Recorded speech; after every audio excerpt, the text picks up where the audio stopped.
Hello friends, आज के इस वीडियो लेक्चर में we will be discussing joint sitting of parliament. Okay, so joint sitting of parliament एक important topic है क्योंकि इसके जो फीचर्स हैं वो कभी कभार इतने कंफ्यूजिंग होते हैं या इंसान भूल जाता है, तो इस पे जो एमसीक्यू कभी कभार आते हैं दैट बिकम्स डिफिकल्ट। तो इसके जो एसेंशियल प्रिंसिपल्स हैं या फीचर्स हैं we will be seeing that. So joint sitting of the parliament, तो इंडिया का like India has a bicameral legislature, like we have two houses, Lok Sabha and Rajya Sabha, for the passage of the bill, and it requires concurrence of both the houses. But there can be situation where there is a deadlock between the houses. ठीक है, हो सकता है कि एक house एक बात को मान रही है, सेकंड हाउस उस बात को नहीं मान रही है. So to resolve that deadlock, there is a provision of joint sitting in our constitution. Okay, so Article 108 of Indian Constitution, Article 108 of Indian Constitution provides for joint sitting of both the houses of parliament. First point. Okay, second point, the joint session is summoned by the president. It is summoned by the president. ये एक important point है. ठीक है, it is presided over by the speaker of Lok Sabha. ये भी एक important point है. ठीक है, speaker of Lok Sabha will preside over it.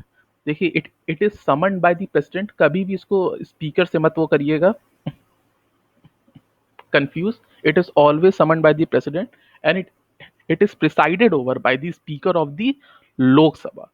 और अगर speaker of the Lok Sabha absent है then by the deputy speaker. Okay, deputy speaker. अगर डेप्यूटी स्पीकर भी एब्सेंट है then by any member of the joint sitting, जो भी उस समय डिटरमाइन होगा. But it will never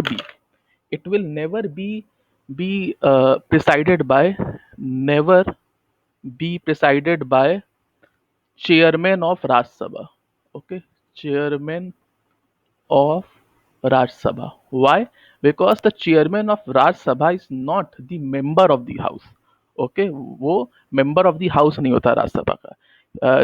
Rajya Sabha का जो चेयरमैन होता है वो generally vice president of India होता है.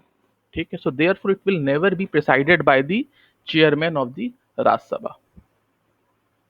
And also the joint sitting is governed by the rules of procedure of the Lok Sabha and not of Rajya Sabha.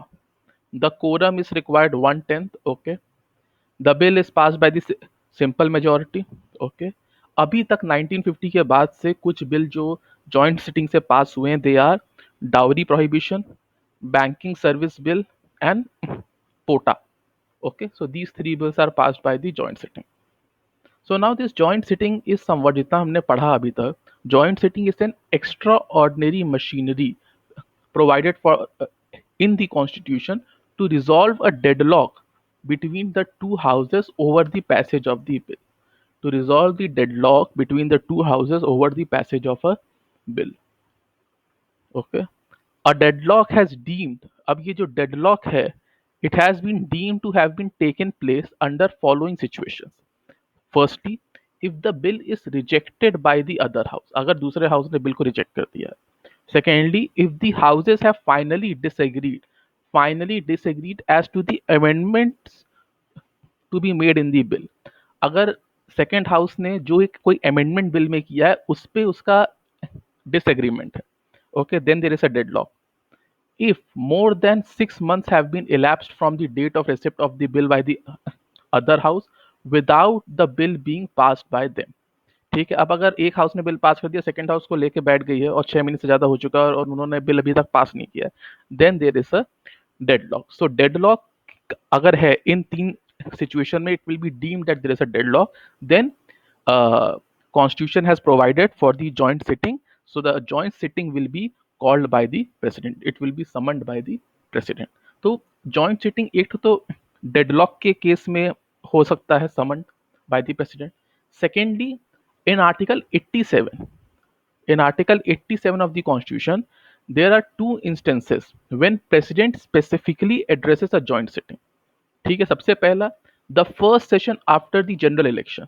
जब भी नई गवर्नमेंट बनती है ना, तो जो पहला सेशन होता है जिसमें so at that time there is a joint sitting which is presided over, which is called by the president. Okay.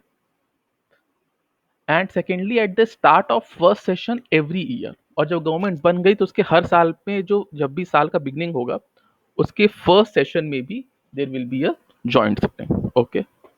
And thirdly when a foreign dignitary में एड्रेस द पार्लियामेंट, अगर कोई फॉरेन डिग्निटरी आता है जैसे Barack Obama आए तो और उनको पार्लियामेंट को एड्रेस करना है तो there will be a joint sitting. Okay. तो इन कंडीशंस पे जॉइंट सिटिंग हो सकती है. Firstly when there is a deadlock. Deadlock किन किन केसेस में होगा? There are 3 cases. And when there is article 87, when the president calls, when there is the first session after the general election, and when there is first session every year. President can summon both the houses for joint sitting. Okay. President can summon. And now this point is important. Okay. जो point अब मैं बताने जा रहा हूँ कि joint sitting is applicable to ordinary bills और financial bills only. Joint sitting is applicable to ordinary bills और फाइनेंशियल बिल्स ओनली. ठीक है. It is not applicable. It is not applicable. Not applicable to money bills or constitutional amendment bills. Money bills और constitutional amendment bills पे ये applicable नहीं होगा. It is applicable only to the ordinary bills और financial bills, and it will be not applicable to money bills और constitutional amendment bills.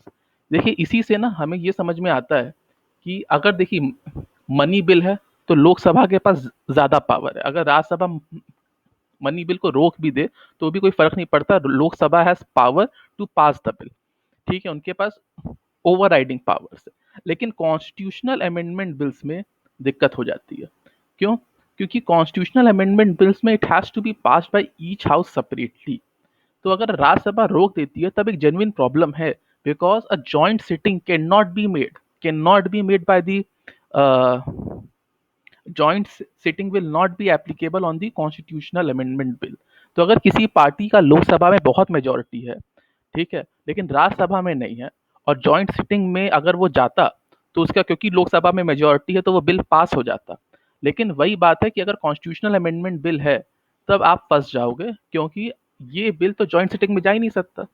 So the Rajya Sabha में वो पास ही नहीं होगा. So they this will create a problem. जैसे कि GST था, गवर्नमेंट को जीएसटी बिल पास करने में इतनी दिक्कत क्यों हो रही थी, जबकि जीएसटी बिल क्या नाम है, जो गवर्नमेंट थी वो मेजोरिटी में थी लोकसभा में they were in majority. Since GST bill was a constitutional amendment bill, तो ये लोकसभा से पास होता था और राज्यसभा उसको रोक लेती थी. अगर ये मनी बिल या फाइनेंशियल बिल होता तब ये पास हो जाता आराम से. ये क्योंकि इसका नेचर फाइनेंस से रिलेटेड है तो इसको बहुत बार ट्राई किया गया कि इसको मनी बिल बना के पास कर दिया जाए. ठीक है. But since even though the nature was financial, but it was affecting the federal structure, so therefore it was a constitutional amendment was required. Why? And constitutional amendment also will be passed by the special majority and also ratification by the states, क्योंकि ये federal structure को भी effect कर रहा था. So it will be a third type of amendment in which special majority plus ratification of the state was required. Therefore GST को पास करने में गवर्नमेंट को दिक्कत हो रही थी, क्योंकि even though they were in majority in Lok Sabha, but since it was not a money bill और financial bill, it was a constitutional amendment bill, तो ये joint sitting of the parliament से भी joint sitting of the parliament इस पे applicable नहीं होता. GST के पैसेज में joint sitting won't have been applicable. So this is what that joint sitting will not be applicable on money bills and constitutional amendment bills. It will only be applicable on ordinary bills and financial bills. Okay.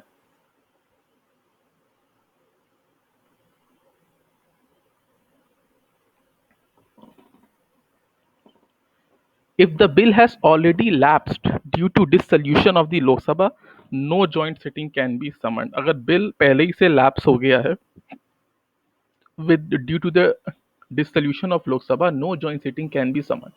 Joint sitting can be held if Lok Sabha is dissolved after President has notified his intention to summon such a sitting. ठीक है, joint sitting तभी हो सकता है अगर Lok Sabha even तो dissolve हो गया, बट प्रेसिडेंट ने पहले से ही नोटिफाई कर रखा है इस intention to summon a sitting for such a bill, उसने वो बिल रिजर्व करके पहले से ही नोटिफिकेशन दे दी है, उसी केसेस पे डिसोल्यूशन के बाद भी जॉइंट सिटिंग हो सकता है। ठीक है, ये भी एक इंपॉर्टेंट पॉइंट है। At times it can has there is one exception if the president earlier only shows his intention to summon such a sitting, otherwise if the bill has already lapsed due to dissolution of Lok Sabha, no joint sitting can be summoned. Okay.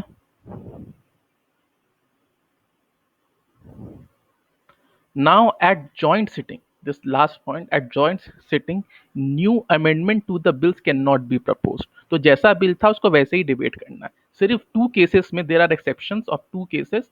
पहला कि जो amendment propose कर रहे हैं that have cause the final disagreement between the house, तो जो final disagreement between the house था उसको ठीक करने के लिए अगर हम कोई अमेंडमेंट प्रपोज कर रहे हैं जॉइंट सिटिंग में। सेकेंड, जब तक जॉइंट सिटिंग हुई तब तक इतना टाइम निकल गया, there was so much delay in passage of time that now this amendment has become necessary. ठीक है, इन्हीं दो केसेस में we can do amendment, otherwise we should just pass the bill as it is in the joint sitting. ठीक है, so this point was also important. Then this point is also important that if the president earlier only shows his intention to summon such a joint sitting, then this point is also important, that joint sitting is very important point, very important, that it is applicable to ordinary or financial bill only, it is not applicable to money bill or constitutional amendment bill. Okay, and then these are the cases when joint sitting can be done. Okay, so this is all about joint sitting of the parliament, which is given in article 108 of the Constitution of India. Thank you all.